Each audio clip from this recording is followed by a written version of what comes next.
Let's write cinema story. जरा सोचिए, राजा साहब, अखंडा, हरिहर वीरा मल्लू और गेम चेंजर, ये बड़ी तेलुगु फिल्में जो हाल ही के दिनों में हम हिंदी ऑडियंस तक पहुंची। लेकिन क्या आपने कुछ देखा, सुना नहीं, बस एक सन्नाटा। वही तेलुगु फिल्म इंडस्ट्री जिसने पिछले कुछ सालों से पूरी इंडियन सिनेमा को हिला दिया था, अब वो इंडस्ट्री अचानक से लड़खड़ाती हुई दिख रही है। कहाँ गए हमारे पुष्पा भाऊ, हमारे बाहुबली? हाँ, देखो, साल 2024 में बॉलीवुड ने लगभग 4679 करोड़ का बॉक्स ऑफिस कलेक्शन किया। 2025 आते आते ये 5500 करोड़ के पार चला गया, यानी लगभग 18% की ग्रोथ। कन्नड़ा इंडस्ट्री ने तो इससे भी बड़ी छलांग लगाई और लगभग 73% का ग्रोथ दिखा। लेकिन अगर तेलुगु सिनेमा की बात करें तो 2025 में उनकी ग्रोथ सिर्फ 1% के आसपास रही। और सबसे चौंका देने वाली बात कि 2025 की top 10 highest crossing Indian films में उस लिस्ट में सिर्फ एक तेलुगु फिल्म है, दे कॉल हिम ओजी, वो भी 9वें नंबर पर। अब सवाल ये उठता है कि आखिर वही तेलुगु इंडस्ट्री जो पिछले कुछ सालों पहले पूरे देश में राज कर रही थी, अचानक से धीमी क्यों पड़ गई है? जरा पीछे चलो, 2017 में एक फिल्म आई, बाहुबली 2 द कंक्लूजन।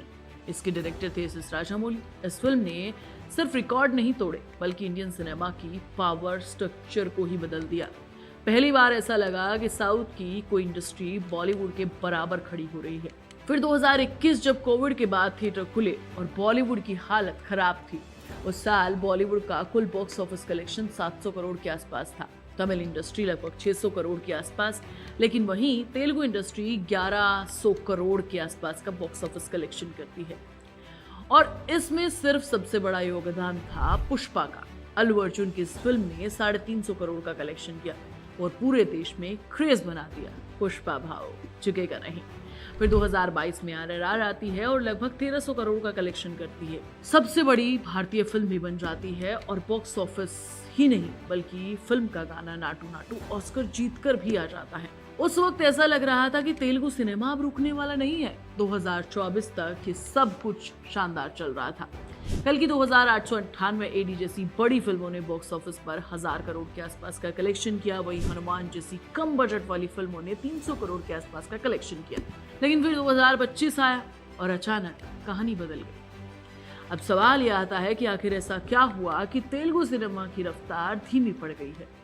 पहला कारण, ओवर कॉन्फिडेंस। तेलुगु इंडस्ट्री लंबे समय से कुछ बड़े नामों पर ज्यादा ही निर्भर हो रही थी, जैसे एस राजामौली, प्रभास, अल्लू अर्जुन।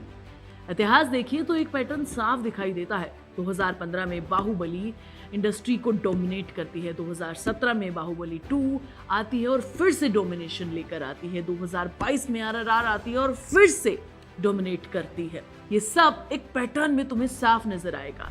लेकिन जब इन बड़े नामों की फिल्में नहीं आती हैं तो इंडस्ट्री की रफ्तार अचानक धीमी पड़ जाती है। 2025 में भी ऐसा ही कुछ हुआ।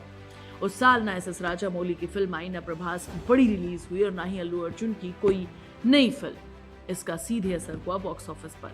दूसरा सबसे बड़े कारण है पैन इंडिया ऑब्सेशन। पिछले कुछ सालों में जब तेलुगु फिल्मों ने पैन इंडिया मार्केट में कदम रखा तो एक नई क्रांति बन गई। बाहुबली 2 के बाद RRR, ये सब पैन इंडिया फिल्म है। अब धीरे धीरे हर फिल्म पैन इंडिया बनने लगी। समस्या ये हुई कि फिल्म मेकर्स ने लोकल ऑडियंस को नजरअंदाज करना शुरू कर दिया। अब फिल्में तेलुगु दर्शकों के लिए कम और पूरे भारत के लिए ज्यादा बनाई जा रही हैं। इस चक्कर में कई फिल्मों की कहानी अपनी जड़ों से कटने लगी है। रिजल्ट ये हुआ कि कई बार बड़ी पैन इंडिया फिल्में न तेलुगु में चली और न ही हिंदी में चली। तीसरा सबसे बड़ा कारण है स्टार फीस का बढ़ना। पिछले कुछ सालों पहले तक तेलुगु सिनेमा में 40-50 करोड़ के बजट की फिल्में होती थी, बड़े स्टार के साथ फिल्म बन जाती थी। लेकिन आज हालत ये है कि अगर किसी बड़े स्टार के साथ फिल्म बनानी है तो 400-500 करोड़ रुपए चाहिए आपको। इस बजट का एक बड़ा हिस्सा फिल्म बनाने में नहीं बल्कि स्टार की फीस में खर्च कर दिया जाता है।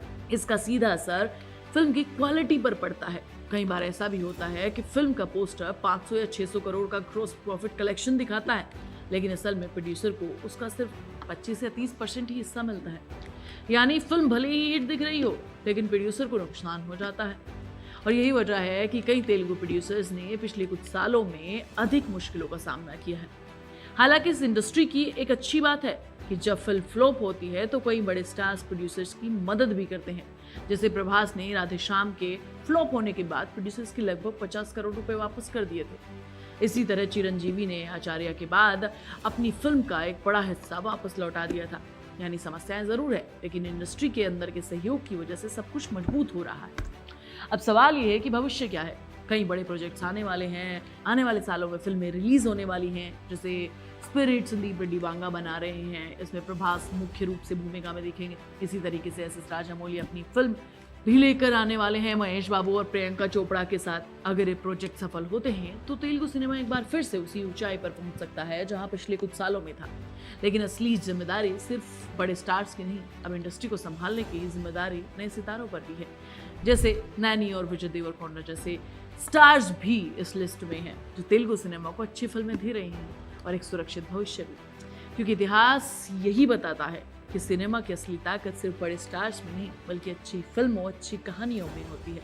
जिस दिन तेलुगु सिनेमा फिर से उसी कहानी सेंट्रिक रास्ते पर लौटेगा तो उसका डोमिनेंस वापस आ जाएगा। इस पर तुम्हारा क्या कहना है मुझे कमेंट करके जरूर बताना। सुहानी तुम्हें नेक्स्ट वीडियो में मिलेगी।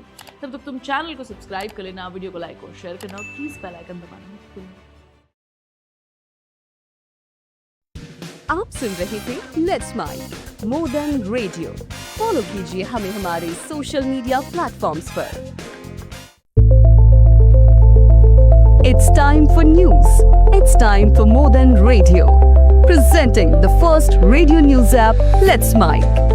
Let's Mic, a news-based app on your phone where you get to watch and listen news, talk shows, interviews, radio show podcasts. On Let's Mic, you get all relevant information of TV, print, radio, podcast, and digital.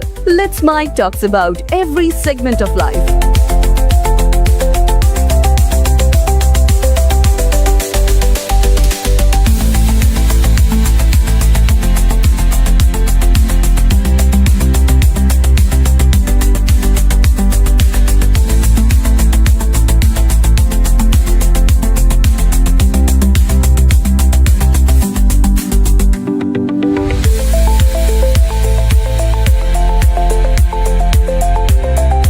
Download the app now from Play Store. Available both on Android and iOS mobile phones. Follow us on YouTube, Instagram, Twitter, LinkedIn, Facebook, Telegram, WhatsApp, Snapchat. Let's talk, let's connect, and let's mic. It's time for news. It's time for more than radio. Presenting the first radio news app, Let's Mic. Let's Mic, a news-based app on your phone where you get to watch and listen news, talk shows, interviews, radio show podcasts. On Let's Mic, you get all relevant information of TV, print, radio, podcast, and digital. Let's Mic talks about every segment of life.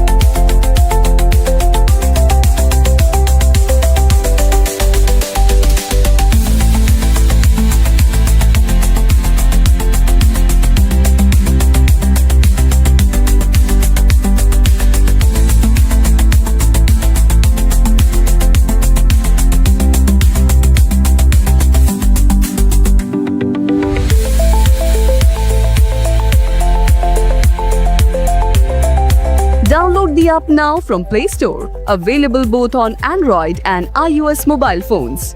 Follow us on YouTube, Instagram, Twitter, LinkedIn, Facebook, Telegram, WhatsApp, Snapchat. Let's talk, let's connect, and let's mic. It's time for news. It's time for more than radio. Presenting the first radio news app, Let's Mic. Let's Mic, a news-based app on your phone where you get to watch and listen news, talk shows, interviews, radio show podcasts.